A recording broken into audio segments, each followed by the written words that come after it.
Hola a todos. Después de haber explicado la corriente de pintura barroca italiana llamada tenebrismo, y dentro de ella a su protagonista y creador, Caravaggio, vamos a ver a otros pintores del barroco, contemporáneos de Caravaggio, pero muy diferentes a él, los de la llamada Escuela de Bolonia o Escuela Clasicista. Caravaggio, si os acordáis, era muy anticlásico.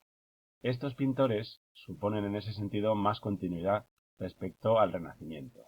Suponen volver a un arte más pensado, más racional, menos emocional, menos crudo, que busca más la belleza en cuerpos divinos, como son los de Guido Reni, un gran seguidor de los hermanos Carracci, que son los que vamos a ver primero, o en los propios Carracci, sobre todo en Aníbal, y un arte en el que vuelve a tener prioridad el dibujo, composiciones meditadas, luces uniformes, en definitiva, un arte en parte continuista de ese renacimiento pleno de Miguel Ángel y que reacciona frente al manierismo, pero un arte también muy dentro del nuevo ambiente cultural, religioso, intelectual de la época de la llamada Contrarreforma, y en ese sentido que ya ha superado el Renacimiento.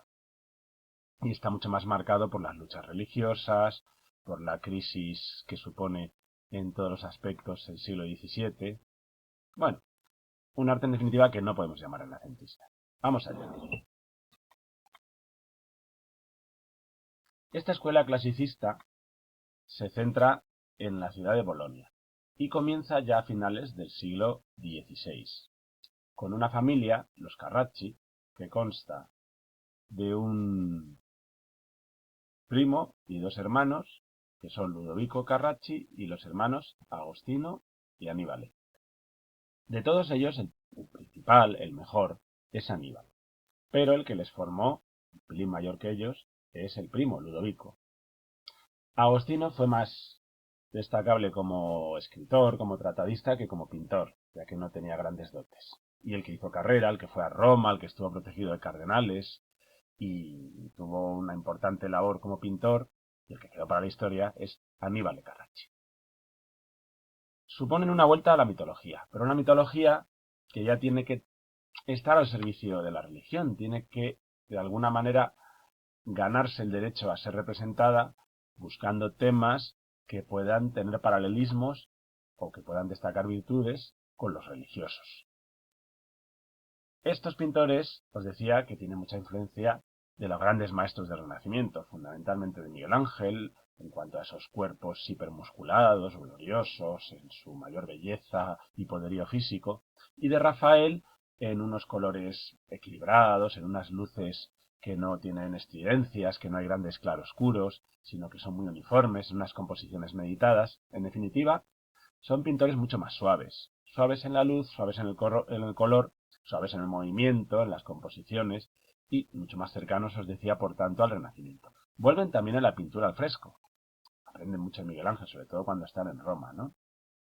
Y como tuvieron gran éxito, pues acabaron fundando una academia en su ciudad, en Bolonia, que se llamó la Academia degli Incaminati, de los encaminados, ¿eh? Una academia de pintura. Son contemporáneos de Caravaggio, y de hecho le conocieron, pero en general están muy lejos de él, aunque eso no quiere decir que no pudieran admirarle, ¿no? Fijaros si están lejos, que son de composiciones claras, de una preferencia por el dibujo respecto al color y de una búsqueda del equilibrio, de lo razonable, de lo sereno, de lo bello, que recuerda mucho a este renacimiento que os digo del que beben, ¿no? Son pintores intelectuales, pintores reflexivos, pero no al modo de los manieristas, que buscan ya lo raro, lo exagerado, lo estrambótico, lo que llama la atención. Estos no quieren impresionar, sino que quieren hacer pensar al espectador y transmitirle una serie de valores. Bueno, pues de todos ellos os decía que al que hay que destacar es Aníbal, que lo tenemos de hecho para la EBAU. Son pintores, os decía, que pintan tanto al fresco como al óleo, y que sobre todo tienen obras religiosas pero también mitológicas. Dentro de las religiosas tenemos aquí un par de escenas que nos pueden servir de ejemplo, ¿no? De lo que os decía. La piedra a la derecha y ¿Dónde va Señor, quo vadis Domine? A la izquierda, de un Cristo ya resucitado que se le aparece, ¿no? A este personaje. Podéis ver el gusto por el paisaje, ¿no? En el cuadro de la izquierda, por esas anatomías bellas, perfectas, ese Cristo atleta, ¿no? Que vemos, y eso que es un Cristo que ha pasado por la pasión y la resurrección, ¿no? Incluso el Cristo muerto de la piedad, pues no deja de ser un canto glorioso al cuerpo, ¿no? Con ese escorzo tan bello y esa musculatura y esas proporciones tan perfectas, incluso la Virgen también, ¿no? ¿Os dais cuenta cómo aquí las luces no llaman la atención, los colores equilibran muy bien los cálidos con los fríos, los colores brillantes con los colores más mates, ¿no? Y como todo está muy pensado. Pues bien, con esa forma de pintar se hizo popular enseguida Aníbal en Roma y el cardenal de la familia Farnesio, la familia que trabajará, por cierto, para los reyes de España, Odoardo, le encargó la decoración del Palacio Farnesio. Hizo el camerino primero, que era el despacho privado, con escenas sobre Hércules y Ulises, que tenían la excusa de que ambos son personajes que de alguna manera son antecedente de Cristo. Ambos son héroes que superan pruebas muy difíciles y logran triunfar sobre ellas, igual que Cristo superó la dificultad de la pasión y muerte y triunfó con la resurrección. Es decir, que vencen a las dificultades y gracias a sus virtudes triunfan. Aquí de hecho podemos ver en este fresco a Hércules en la encrucijada, un tema muy bonito de Hércules que está dudando entre dejarse llevar por voluptas, que es las pasiones, que suele llevar al pecado, a la lujuria, o virtus, ¿no? La virtud, que es la que le llevaría a la inmortalidad, pero veis que le está señalando un camino muy escarpado, ¿eh? Que es el camino que lleva al cielo en el fondo, ¿no? Un tema muy barroco que suponía destacar la virtud y la fe sobre el dejarse llevar por las pasiones. La obra que nos entra para la EBAU es la que está en el resto de escenas, que son los quadri riportati, es decir, son frescos pero que imitan cuadros al óleo, de hecho tienen marcos de estuco, como si fueran cuadros de verdad, y que representan escenas mitológicas como en este caso las bodas de Baco y Ariadna, que van triunfales en carros, Baco tirado el carro por una especie de tigres y Ariadna por unos chivos, ¿no? Y que muestran ese influjo muy bien tomado de Miguel Ángel en el movimiento, los escorzos, el claroscuro muy bien matizado y esas musculaturas heroicas tan miguelangelescas, ¿no? Con esos cánones griegos o cánones clásicos del cuerpo humano que el propio Miguel Ángel ya había tomado. El dibujo destaca sobre el color, pero el color es bien bonito de ver. Aquí lo podéis ver en su ambiente, en la propia bóveda de la Galería Farnese, y como está rodeado de otras escenas, de otros cuadros riportati, también de temas mitológicos, como el de Polifemo lanzando una roca a Acis. Con este Polifemo tremendo, con estos giros a lo discóbolo, ¿no? Y estas piernas en escorzo, llenos de unos músculos perfectos. Y Acis, igual, ¿no? Con esa pierna que nos enseña la planta del pie en escorzo y ese giro, ¿no? Que contrapone muy bien la diagonal que supone Polifemo. Todo está muy pensado en estas obras, quizás resultan demasiado intelectuales y faltas de fuerza emocional, pero es verdad que tienen un dibujo, un color, una luz, un claroscuro perfectos, ¿no? Por eso les llamamos clasicistas. Sin embargo, aquí podéis ver a Ludovico con esta Madonna entre Santos o a Agostino con el triunfo de Galatea, que no llegan ni de lejos a la calidad de Aníbal, ¿eh? Y por tanto nos explican por qué fue el único de los Carracci que se convirtió en un pintor realmente famoso. Guido Reni, el principal discípulo de Aníbal Carracci, llegó también a pintar para cardenales romanos, llegó a estar con Carracci en Roma y a trabajar para los Barberini, por ejemplo, ¿no? Y después acabó en Nápoles, donde a partir de 1613,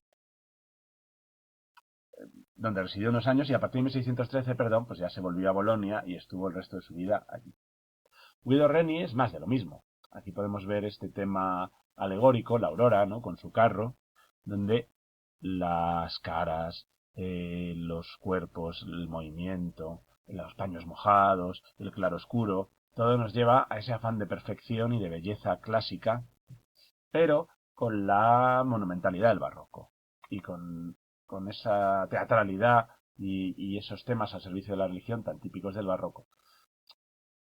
En el Prado tenemos un Atalanta y Pómenes, aquí los podéis ver, bellísimos, con esos movimientos de ambos contrapuestos que hacen que la composición sea de las más bonitas que yo recuerdo, ¿no? Con esas diagonales contrapesadas y esos apaños que apenas les tapan y que están totalmente flotando en el aire, ¿no?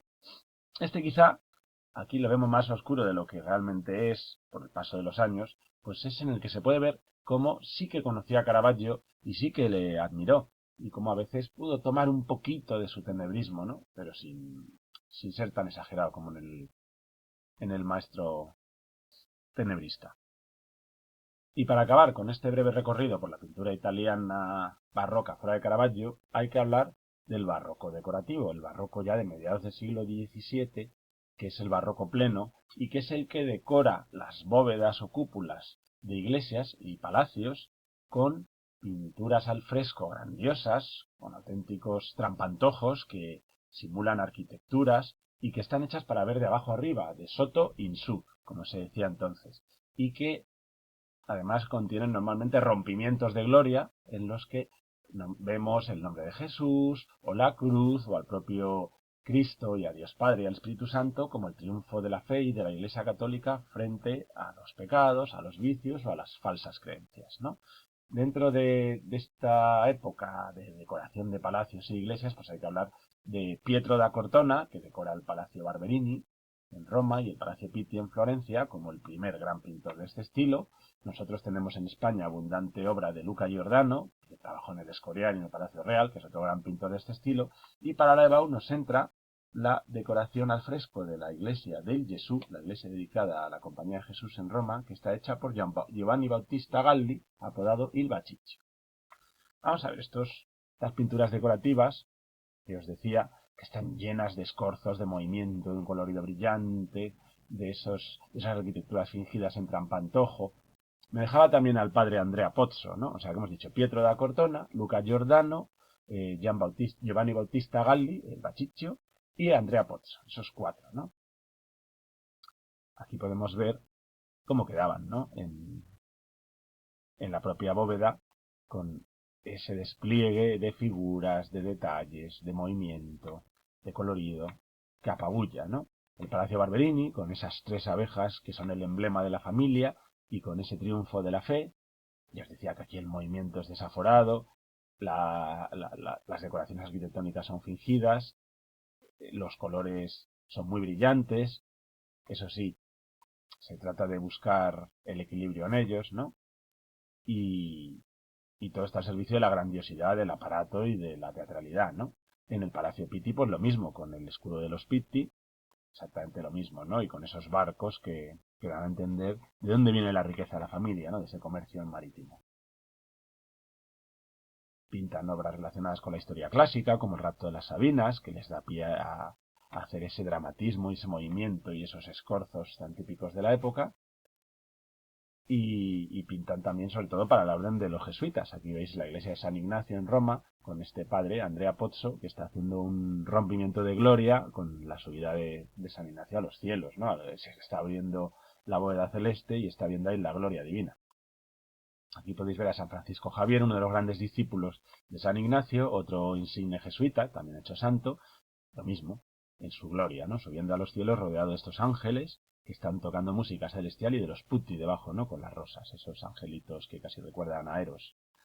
Y Il Baciccio, con el triunfo del nombre de Jesús, que es la que nos entra para Lebau, en la que se puede ver esas arquitecturas fingidas, ese trampantojo que os decía, esos rompimientos de gloria, ese movimiento increíble, y esa composición llena de cuerpos miguelangelescos en escorzos y en diagonales imposibles, ¿no? Aquí con el nombre de Jesús, al que están adorando los ángeles, y luego los reyes magos y vírgenes y santos, que hacen que sea una obra bien bonita. Luca Giordano nos decía que también participó en esta corriente decorativa, y aquí le vemos en el Palacio Medici, otra vez una familia enriquecida a partir del mar, por eso Neptuno y los barcos, ¿no? Y en el Escorial, con el triunfo de la cruz, con Felipe II adorándolo, ¿no? Y esos colores y esos rompimientos de gloria tan impresionantes. Bueno, pues hasta aquí la pintura decorativa y en general la pintura italiana del barroco.